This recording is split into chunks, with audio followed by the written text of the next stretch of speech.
Bonjour et bienvenue avec l'équipe Hibou pour une nouvelle vidéo de cette série Le B.A.B.A. de la bourse. Aujourd'hui, nous allons parler des valeurs défensives et des valeurs cycliques. Afin de vous constituer un portefeuille boursier, vous devrez alors connaître les différents types d'actions et leur utilité. Selon le type d'investisseur que vous êtes et le type de risque que vous aimez prendre, il vous faudra alors choisir la répartition de ces deux valeurs au sein de votre portefeuille. Quel que soit votre niveau d'envie de prendre du risque, eh bien vous devrez tout de même baisser votre exposition à ce risque puisque vous risqueriez de tout perdre en cas de grande crise comme nous avons récemment connu avec le Covid-19. Vous devrez donc alors choisir de diversifier votre portefeuille afin de vous assurer qu'il soit donc résistant à toute épreuve.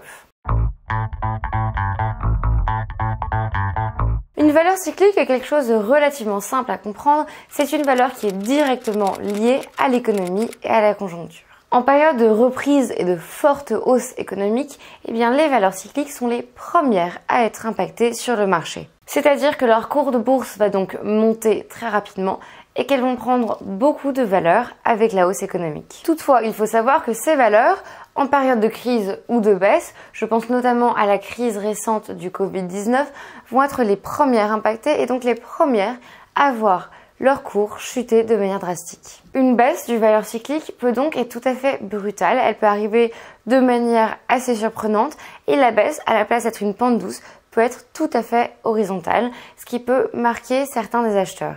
Il faut donc savoir cela, si vous achetez une valeur cyclique, préparez-vous, en cas de baisse, elle baissera très fortement et peut-être même plus que le marché. Les valeurs cycliques regroupent différents secteurs d'activité en leur sein. On peut voir par exemple les biens et les services industriels, la banque, les matériaux de construction, mais aussi la technologie, les médias, les soins et les produits personnels, la métallurgie, le voyage, le plaisir et par exemple les travaux miniers. Ainsi, on comprend tout à fait que ces secteurs soient les premiers à être en crise en période de baisse. Les foyers, en période de baisse, vont par exemple arrêter d'acheter de l'automobile, ce qu'on a pu voir avec le Covid-19 et qui a donc fortement impacté la grande baisse de Renault et Peugeot Citroën. Leurs revenus vont baisser, ils vont avoir moins de revenus disponibles et ils vont alors considérer que l'achat d'une automobile n'est pas une priorité et qu'elle peut donc attendre un retour de la hausse. Donc pour les entreprises du secteur automobile, c'est une baisse qui va être immédiate et qui va se ressentir de manière drastique sur leur bilan ainsi que sur leur cours de bourse. Je pense notamment à Renault qui lors de la crise du Covid-19 était nettement en dessous de la moyenne du CAC 40 puisqu'elle a sous-performé son indice boursier dû donc à son manque d'activité.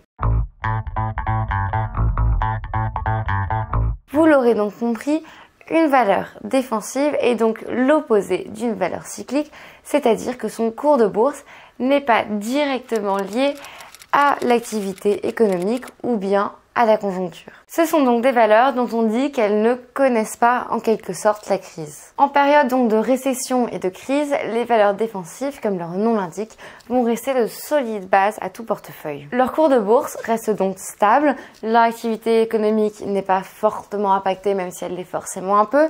Enfin bon, rien de grand à signaler, cela n'impactera pas votre portefeuille. En revanche, pendant une période de reprise ou bien une période de forte croissance économique, eh bien les valeurs défensives ne seront pas affectées. C'est-à-dire qu'elles vont augmenter évidemment, mais très peu. Elles ne vont pas profiter, comme les valeurs cycliques le font, des forts moments de croissance, donc des marchés, et elles ne vont pas voir leur cours s'envoler.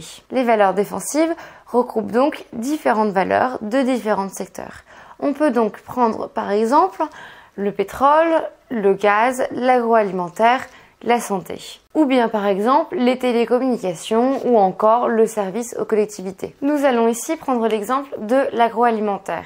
En période de forte crise économique, quelle qu'elle soit sanitaire comme récemment avec le Covid-19 ou bien économique comme la crise des subprimes de 2008, eh bien les gens auront toujours besoin de se nourrir.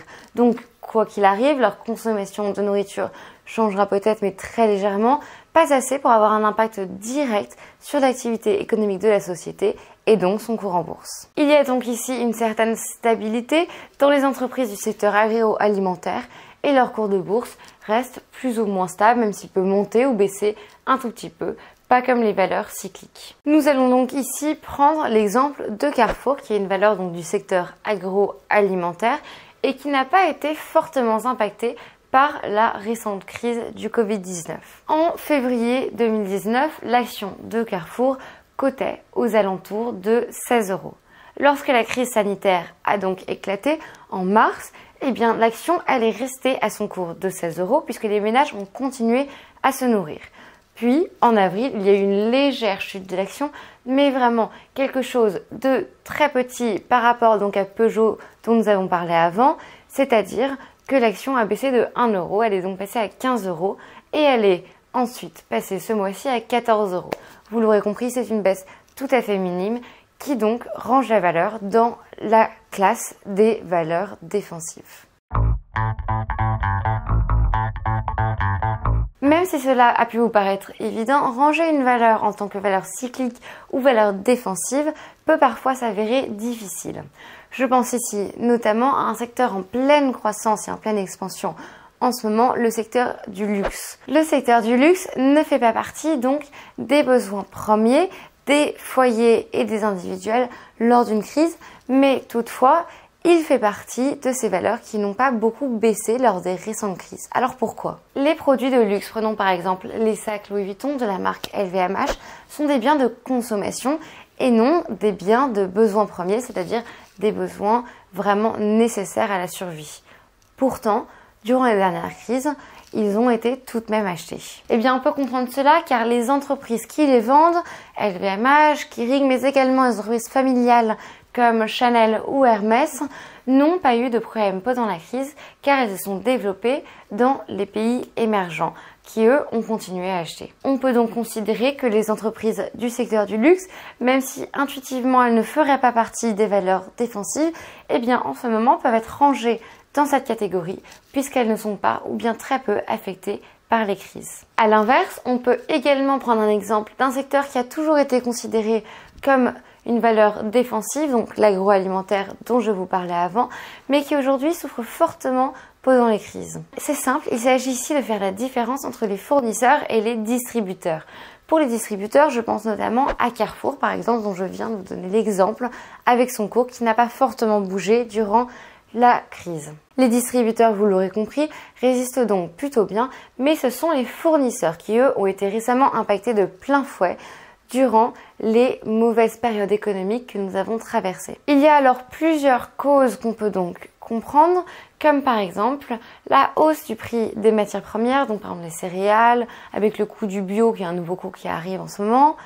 Et aussi, on peut prendre en compte la demande toujours plus forte de la part du coup des distributeurs de voir des marges réduites. On va donc ici voir Danone comme exemple, qui est lui un fournisseur des grandes surfaces avec ses yaourts, plus connu que jamais. Danone avant la crise était donc à 70 € et a aujourd'hui baissé à 60 €. Vous l'aurez donc compris, il est difficile parfois de classer une valeur et de choisir si c'est une valeur cyclique ou bien une valeur défensive. Même si on peut voir qu'il y a de grandes tendances au niveau des secteurs d'activité, dans les secteurs d'activité, on peut voir différentes valeurs qui se dégagent dans différents secteurs.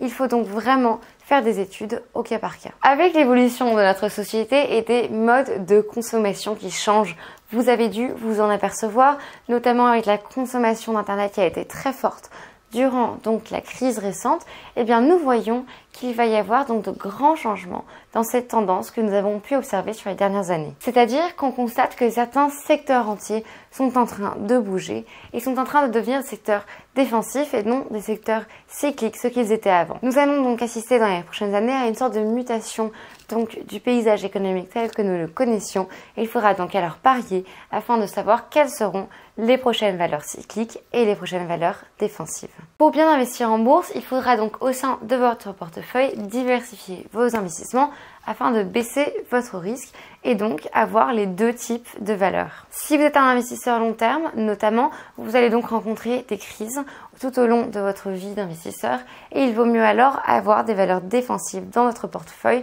afin de ne pas être trop soumis aux intempéries de la bourse. Et inversement, moins vous avez peur du risque, plus vous avez envie d'avoir un effet de levier, alors plus il faudra investir dans des valeurs cycliques et non des valeurs défensives, puisque c'est elles dont le cours de bourse va forcément monter en période de haute. Nous vous conseillons évidemment de diversifier les secteurs d'activité et les zones géographiques, cela va de soi, afin réellement de rabaisser au maximum son exposition au risque. Toutefois, si vous êtes investisseur moyen terme, c'est-à-dire que vous allez plutôt vendre et acheter beaucoup dans les années qui viennent, eh bien vous devez vous préparer à faire face à une mauvaise conjoncture économique. Posez-vous donc les bonnes questions. Sommes-nous actuellement dans une période donc de hausse économique ou de baisse? Si nous sommes dans une période de reprise de hausse, eh bien vous devrez alors vous tourner vers les valeurs défensives afin d'affronter la prochaine crise. Toutefois, en période de baisse, eh bien alors il faut se tourner vers les valeurs cycliques afin d'investir lorsqu'elles sont très peu chères pour créer un effet de levier. Donc tout cela me mène à deux manières d'investir. Vous avez donc, vous l'aurez compris, les valeurs défensives et les valeurs cycliques. Mais maintenant, lesquelles faut-il acheter et quand? Eh bien c'est simple, pour répondre à cela, il y a deux types d'investisseurs. Mais nous parlerons de cela dans notre prochaine vidéo. À bientôt avec l'équipe Hibou.